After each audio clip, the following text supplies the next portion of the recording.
चाहती हूँ ये जो संसार है, ये संसार के जितने शरीर हैं सारे के सारे मिलावट के बने हुए हैं। ना तो कोई सच्चा पुरुष है और ना ही कोई सच्ची स्त्री। क्या मतलब?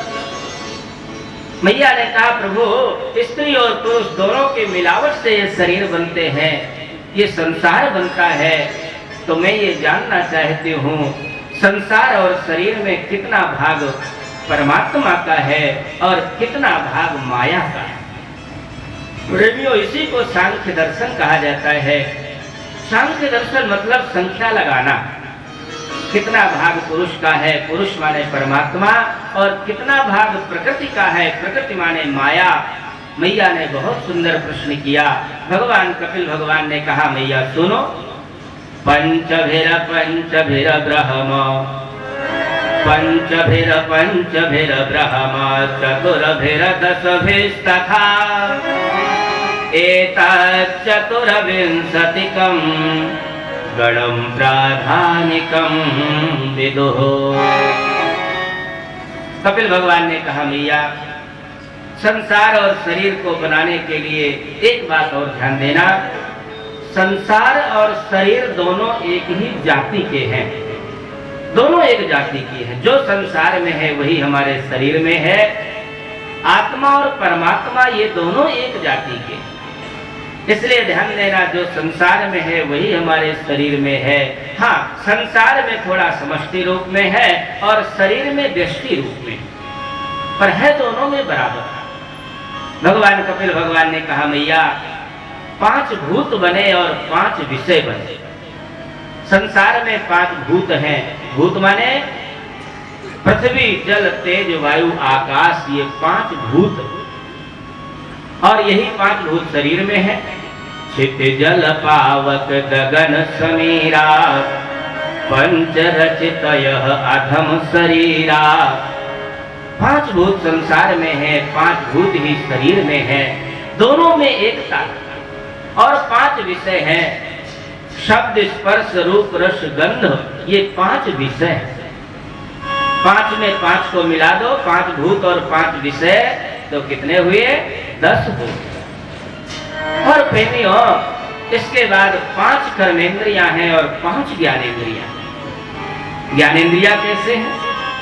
आप रास्ते रास्ते जा रहे हैं, बड़ी तेज बदबू आई, रूमाल निकाला, नाक में लगाया है, बड़ी तेज बदबू आई, तो ये गंध का ज्ञान कहां से हुआ? प्रेमियों, नाक से हुआ।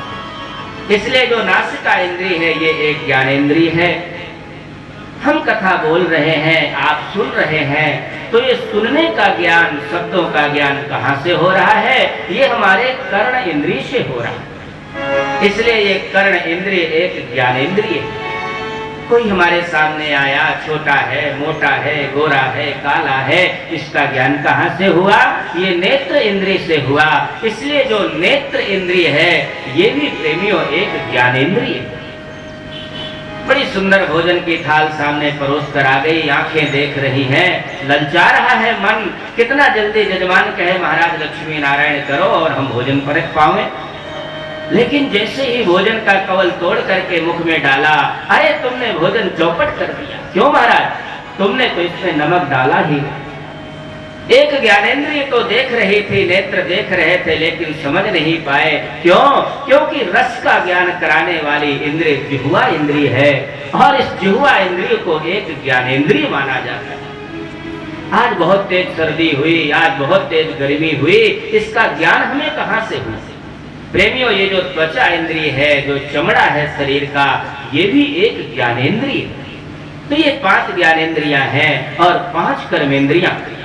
आप लोग घर से चल करके यहाँ तक आए, ये चलने का काम आपके पैरों ने किया।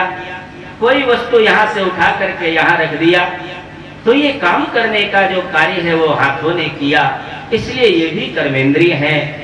मैं बोल रहा हूँ, तो जो बोलने की क्रिया है प्रेमियों, ये भी एक कर्मेंद्रिय है, वाक इंद्रिय इसको कहा जाता है।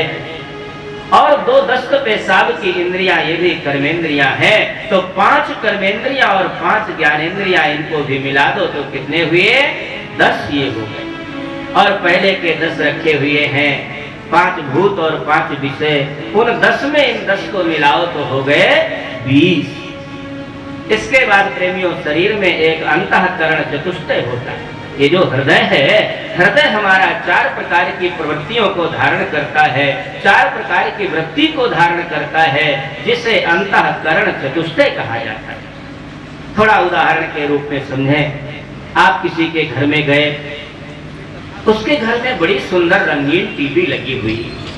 आपने जहां रंगीन टीवी को देखा, आपके चित्त में फोटो खिंच गई, मेरे भी घर में रंगीन टीवी होना चाहिए। तो ये जो आकर्षण हुआ, जो चित्र खींचा, मन की, हृदय की उस वृत्ति को कहते हैं चित्त। चित्त में ये छाया पड़ गई, फोटो बन गई कि मेरे घर में रंगीन टीवी होना चाहिए। अब मन के अंदर संकल्प विकल्प होने लगा, बाबूजी से कहूं टीवी लाएंगे कि नहीं लाएंगे, लाएंगे कि नहीं लाएंगे। ये जो हृदय की प्रवृत्ति है, इसको प्रेमियों मन कहा जाता है। मन के अंदर संकल्प विकल्प बहुत उठते हैं, पिताजी से कहेंगे लाएंगे कि नहीं लाएंगे, लाएंगे कि नहीं लाएंगे। ये जो भावना है हृदय की, इसको मन कहा जाता है।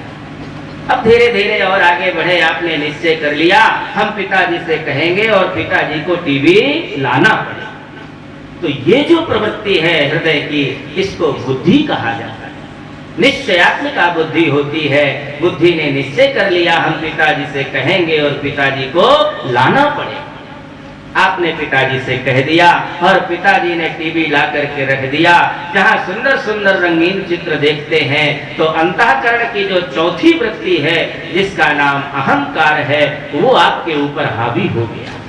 अब तो आप जिस समय घर से निकलते हैं, थोड़ा ऐठ करके चलते हैं, अरे बगल वाले के तो ट्रांजिस्टर भी नहीं है, मेरे घर में तो रंगीन टीवी है। इस वृत्ति का नाम अहंकार है।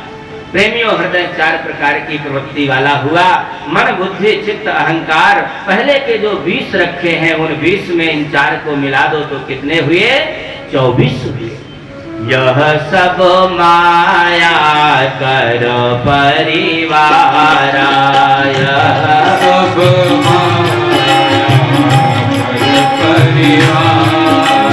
यह सब माया कर परिवार, यह सब माया कर परिवार।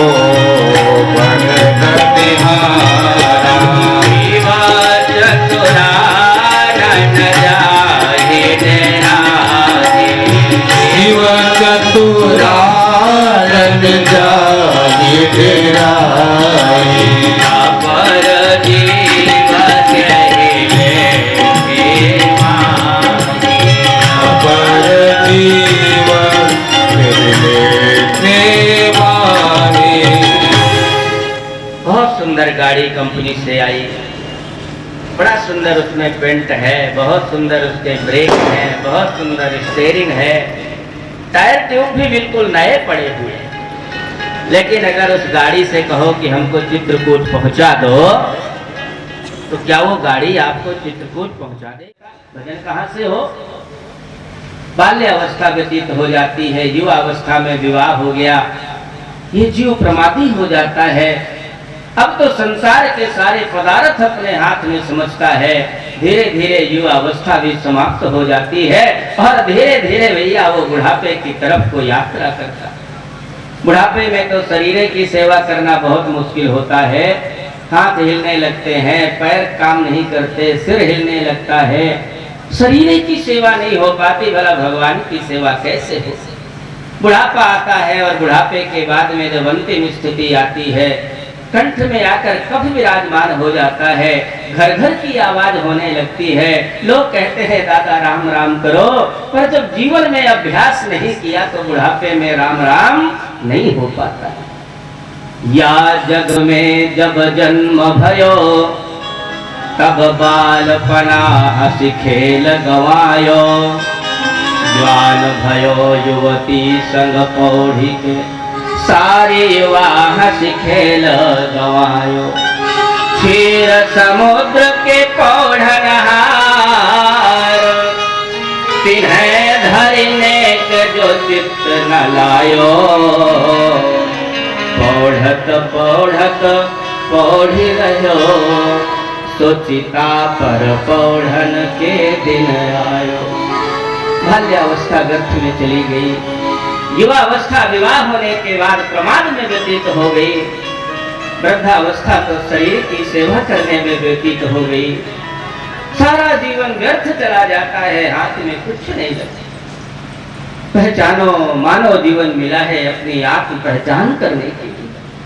प्रेमियों, ये पैदा होने में और मरने में इतना कष्ट होता है, जन्मत मरत दुसह दुख होई। जितना कष्ट मरने में होता है, उससे कई गुना कष्ट पैदा होने में होता है। कपिल भगवान ने कहा, मैया कललम त्वयि करात्रेण पंचरात्रेण बुध बुधम। जिस समय स्त्री ऋतुवती होती है, 5 दिन तक स्पर्श करने लायक नहीं होती है, उसको पूजा पाठ का कोई स्पर्श नहीं करना चाहिए। 6ठे दिन से गर्भ धारण करने की शक्ति प्राप्त होती है। 6, 8, 10, 12, 14, 16 इन रात्रियों में अगर पति से संबंध होता है तो पुत्र की प्राप्ति होती है। 7, 9, 11, 13, 15 इन रात्रियों में अगर संबंध होता है तो कन्या प्राप्त होती है। 1 रात्रि तक गर्भ के अंदर कलकल की आवाज होती है। 10 रात्रि तक बुदबुद का आकार होता है। 1 महीने में गर्भस्थ शिशु का एक पिंड का रूप बनता है। दूसरे महीने में उसके हाथ पैर निकलने लगते हैं। तीसरे महीने में सिर आदि का निर्माण होता है। चौथे महीने में 7 धातुएं प्रवेश कर जाती हैं और 5वें महीने में गर्भस्थ बालक को भूख प्यास सताने लगती है। माता यदि सतोगुणी होती है, सुंदर सतोगुणी प्रसाद पाती है, तो बालक का पोषण होता है। और यदि आजकल की जैसी चटोरी मैया हुई, सुंदर पानी बतासा और समोसा खाने वाली हुई, तो भैया वो बड़ा जहरीला रस बालक को बहुत कष्ट देता है। गर्भ में पड़ा हुआ बालक इधर उधर हाथ पैर चलाता है, विचलित होता है, गर्भस्थ कीड़े उसको काटते हैं, बहुत रोता है। और वहीं गर्भ में 7वें महीने में उसको अगर बालक है तो दाहिनी कोख में और कन्या है तो बाईं कोख में उल्टा लटका दिया जाता है। सिर नीचे हो जाता है, पैर ऊपर हो जाते हैं। जितना मलमूत्र है माँ के गर्भ का सारा उसके नाक और मुख से अंदर जाने लगता है। उस समय जीवात्मा को अपने 100 जन्मों के कर्म याद आते हैं। मैंने बहुत गलत कर्म किए, जिस कारण से आज इस नरक में मुझे आना पड़ा। और वहीं पर वो भगवान की प्रार्थना करता है, निकालो गर्भ से मुझको, भजूंगा रात दिन तुझको। हे नारायण, इस बार जो मेरे से अपराध हुआ उसका तो मैं भोग कर रहा हूँ, ऐसी कृपा करो, मुझे गर्भ से बाहर निकालो। नारायण, अब दोबारा मैं आपका चिंतन करूंगा ताकि इस गर्भ में दोबारा मुझे ना हो। लेकिन जिस समय 9वां महीना, 9वां 10वां महीना आता है, नाड़ी के प्रभाव से वो शिशु बाहर निकल करके आता है और धरती का स्पर्श हुआ, कहाँ कहाँ कह करके गर्भ का ज्ञान विस्मृत हो जाता है। भूमि परत भाढ़ा वर पानी, भूमि परत भूमि परत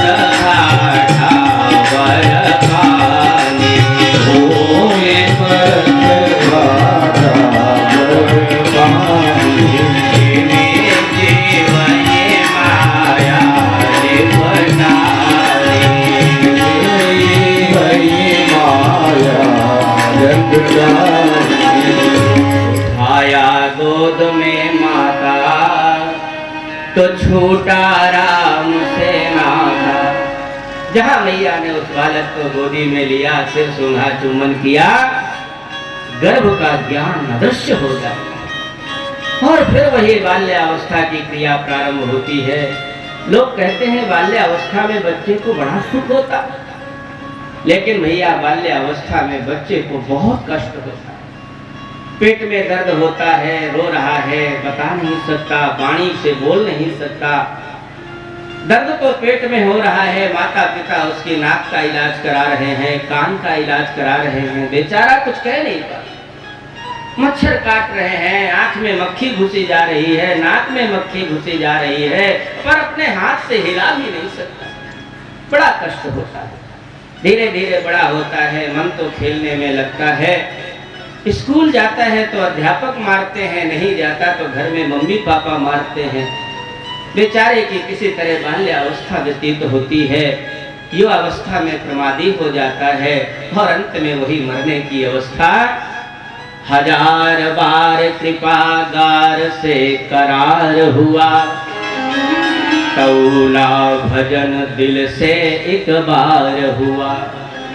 विषय और भूख में निद्रा में दिन गुजरते हैं, मनुष्य हो के भी पशुओं का काम करते हैं। इसलिए भैया ये मानव जीवन बहुत पवित्र जीवन है। मानव जीवन को पहचानो और पहचान करके भगवान की शरण ग्रहण करो। इसके अलावा और कहीं भी मानव को शांति नहीं है। अपने आप को पहचान करके परमात्मा को समर्पित कर दो, जीवन धन्य हो जाएगा। बोल मैया क्या सुनना चाहती हो? देवहूति मैया ने कहा, प्रभु यन्नामधेय श्रवणानुकीर्तनात् यत प्रौहणाद्य स्मरणादपि क्वचित् स्वादोऽपि सद्यः सवनाय कल्पते कुतः पुनस्ते भगवन् दर्शनात्। मैया ने कहा, प्रभु मैं तो तृप्त हो गई, अब मुझे कुछ सुनने की जरूरत नहीं है, क्योंकि जिस परमात्मा का नाम लेने से स्वादः अपि, कुत्ते का मांस खाने वाला चांडाल भी मुक्त हो जाता है, आज मैं उसी परमात्मा का दर्शन अपने इन्हीं नेत्रों से कर रहा हूं। जिस परमात्मा के नाम में इतनी शक्ति है, अपि तो अजामिल गजगणिकाओ, अपि तो अजामिल गजगणिकाओ, हरे मुकुट हरि नाम प्रभाओ, हरे मुकुट हरि नाम प्रभाओ। इसलिए प्रभु आज तो मैं उसी परमात्मा का दर्शन अपने इन्हीं चर्म नेत्रों से कर रही हूँ। प्रभु अब मुझे कुछ नहीं चाहिए। भगवान ने सोचा मेरा कार्य पूरा हो गया, उठ करके खड़े हुए। देवहूति मैया ने उनका पूजन किया और भगवान वहां से गए समुद्र के पास। समुद्र ने अपने जल को सिमेट करके टापू का रूप दे दिया। प्रभु आप यहीं पर विराजमान हो जाओ। कपिल भगवान वहीं पर विराजमान हो गए। इस स्थान का नाम कपिलाश्रम हुआ। लेकिन जिस समय सगर के 60,000 पुत्रों का उद्धार करने के लिए गंगा मैया वहां पर आई और गंगा जी का समागम समुद्र से हुआ, इस स्थान का नाम गंगा सागर पड़ गया। देहाती कहावत है, और तीर्थ बार बार गंगा सागर एक बार। इतना ये पावन तीर्थ है। इधर प्रेमियों मैया देवहूति ने यम नियम आसन प्राणायाम प्रत्याहार धारणा के ध्यान के द्वारा समाधि लगाया और जैसे ही समाधि में भगवान का चिंतन किया, उनका शरीर द्रवीभूत हो गया। प्रेम में इतना द्रवीभूत हो गया कि वो जल के रूप में परिणित हो गया, एक नदी के रूप में परिणित हो गया और इसी स्थान को मातु गया कहा गया। प्रेमियों प्रारंभ में हमने बताया गुजरात प्रांत में सिद्धपुर जिले में ये मातु गया का बड़ा ही पावन स्थान है। दादी नानी आदि का उद्धार करने के लिए बड़ा पावन स्थान है। वहीं पर माता का शरीर नदी के रूप में प्रवाहित है। बोलिए देवहूति मैया की जय। समय हो चुका है। अब इसके आगे आकुति जो बड़ी कन्या है उसकी कथा, प्रसूति जो सबसे छोटी कन्या जिनका विवाह दक्ष के साथ हुआ, सती चरित्र और भ्रूजी महाराज की बड़ी पावन कथा कहते हुए अंग राजा की कथा, बेन की कथा, प्रचेताओं की कथा और सायंकाल पुरंजनोपाख्यान तक की कथा आप लोगों को सुनाई जाएगी। आप लोग ठीक 2 बजे यहाँ आने का कष्ट करें। थोड़ी देर भगवान नाम संकीर्तन करते हुए फिर कथा सत्ता में गोता लगाना है। थोड़ी देर भगवान नाम संकीर्तन करके आप यहाँ से पधारेंगे। बोली सच्चिदानंद भगवान की जय। राम नाम मणिदीप धरे, जय हो। जीह देहरी द्वार तुलसी बाहर भीतरो जो चाह शिव दिया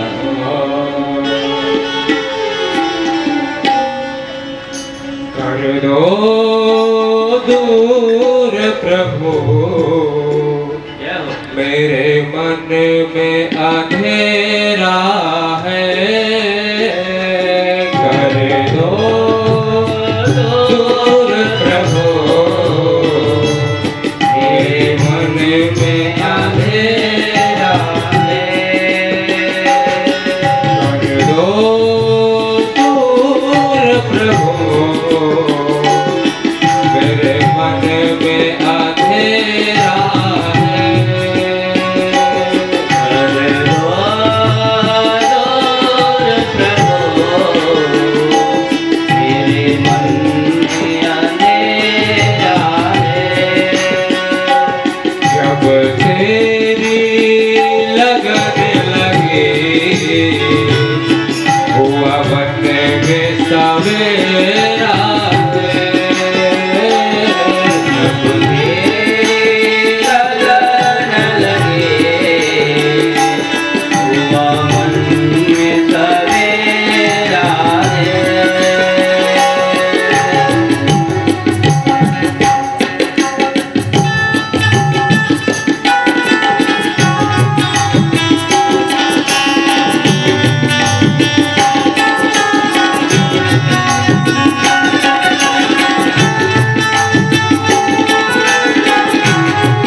तो इतना तो बता दो आखिरकार हमारी मंजिल कहाँ पर है।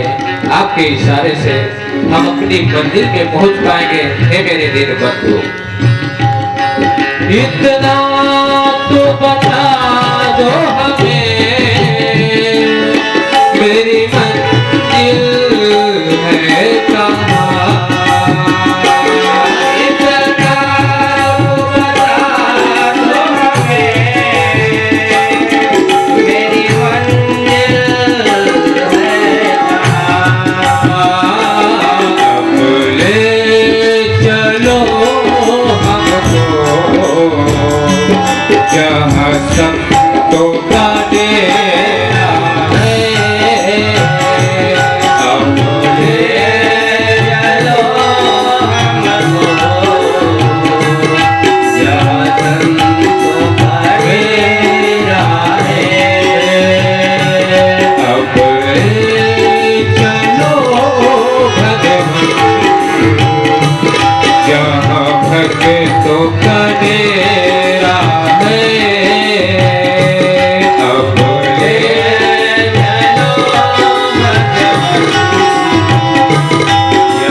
हटेंगे नहीं। हरि दर्शन पाए बिना तेरे दर से हटेंगे नहीं। तेरे दर से, तेरे दर से, तेरे दर से, तेरे दर। हरि दर्शन पाए बिना तेरे दर से हटेंगे नहीं। हरि दर्शन पाए बिना तेरे दर से हटेंगे नहीं। हमने डाल दिया तेरे दर पे डेरा है। अब हमने डाल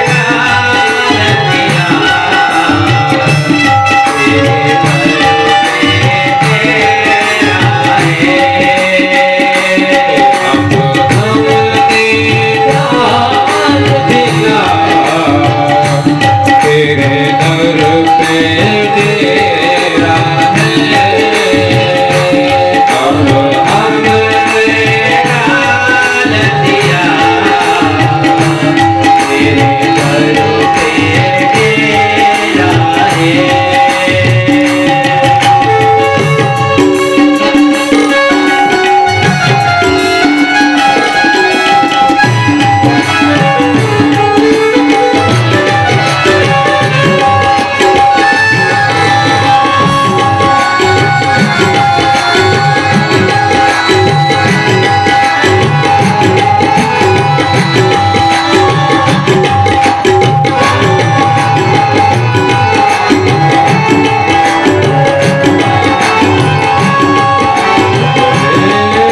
चलो हमको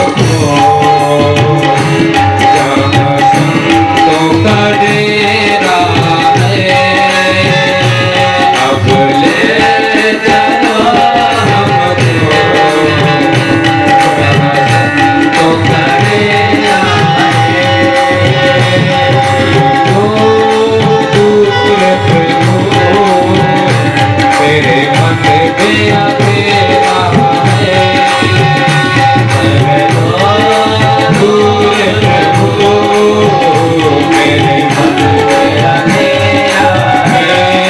गोविंद राधे गोपाल राधे, गोविंद राधे गोपाल राधे, राधे राधे राधे गोविंद राधे, राधे राधे राधे गोविंद राधे, राधे राधे राधे गोविंद राधे, राधे राधे राधे गोविंद राधे, राधे राधे राधे गोविंद राधे, राधे राधे राधे गोविंद राधे, राधे राधे राधे गोविंद राधे, राधे राधे राधे गोविंद राधे, गोपाल राधे गोविंद राधे, गोपाल राधे गोपाल गोविंद राधे गोपाल